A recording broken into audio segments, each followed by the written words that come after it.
confondent s'il est atteint du fascia et des muscles et l'ISO d'organes de cavité qui sont manipulés lors de l'intervention. Le diagnostic, souvent il est clinique associé à un diagnostic microbiologique, mais il est confirmé par l'imagerie en cas d'ISO profonde ou bien d'ISO d'organes ou de cavité. La gravité en tant que complication, elle est mieux évaluée par la classification de Clavien d'Endo. Elle sera majeure si elle est gradée 3A ou plus. En cas, l'ISO, elle est associée à d'autres complications. Là, il n'y a pas mieux que le Comprehensive Complication Index. Dans ce cas, on dit que la complication, elle est majeure. Si le CCI, il est égal à 33,7 ou plus. Les ISO, on s'intéresse aux ISO parce que c'est un problème de santé, du système de santé. Pourquoi? Parce qu'il y a un fardeau financier qui est important, qui est lié à l'augmentation de la morbidité, mortalité, retour au bloc opératoire non programmé, donc souvent c'est nécessaire série intervention, ou bien un séjour hospitalier qui est prolongé.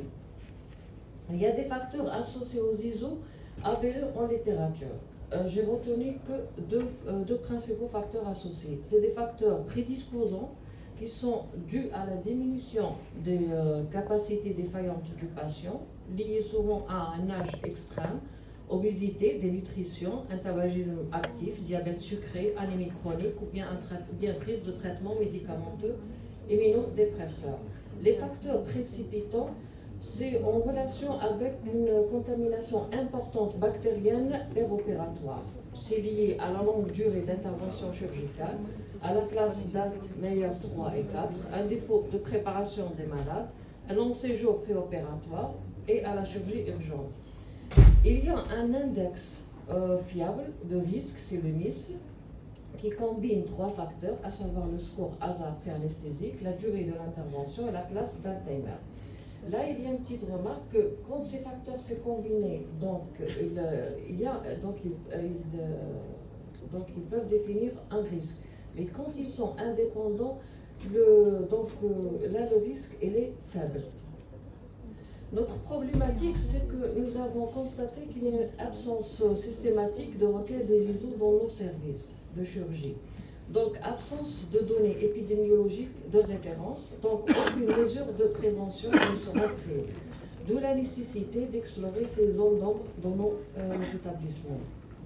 Nous avons mené dans ce contexte une étude type cohorte, prospective monocentrique durant une année, de patients opérés pour chirurgie abdominale au niveau du centre hospitalo-universitaire de Betna. Notre objectif était de ressortir des facteurs de risque et prédictifs des ISO dans une population locale.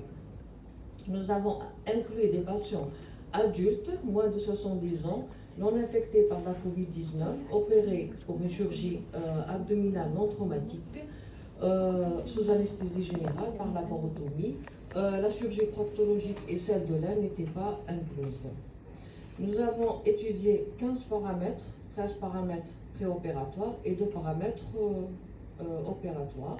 Notre analyse donc comprenait d'abord une analyse descriptive de la cohorte, des deux sous-groupes patients avec ISO et patients sans ISO, et bien sûr des formes cliniques des ISO, suivie d'une analyse univariée afin de ressortir les facteurs associés et les facteurs de risque, et finalement la régression logistique multiple afin de dévoiler les facteurs prédictifs. Bon, je vais présenter des résultats avec quelques commentaires. Sur les 1058 patients opérés inclus éligibles, il y avait 219 patients qui avaient présenté une ISO, soit un taux d'incidence de 20,7 qui est vraiment élevé. Sur le plan clinique, l'ISO en tant que forme clinique, elle représentait presque la moitié des complications post-opératoires précoces.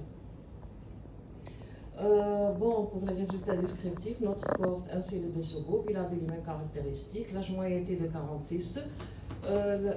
Plus de la moitié des patients donc, avec ISO étaient jeunes, âgés de moins de 50 ans. Il y avait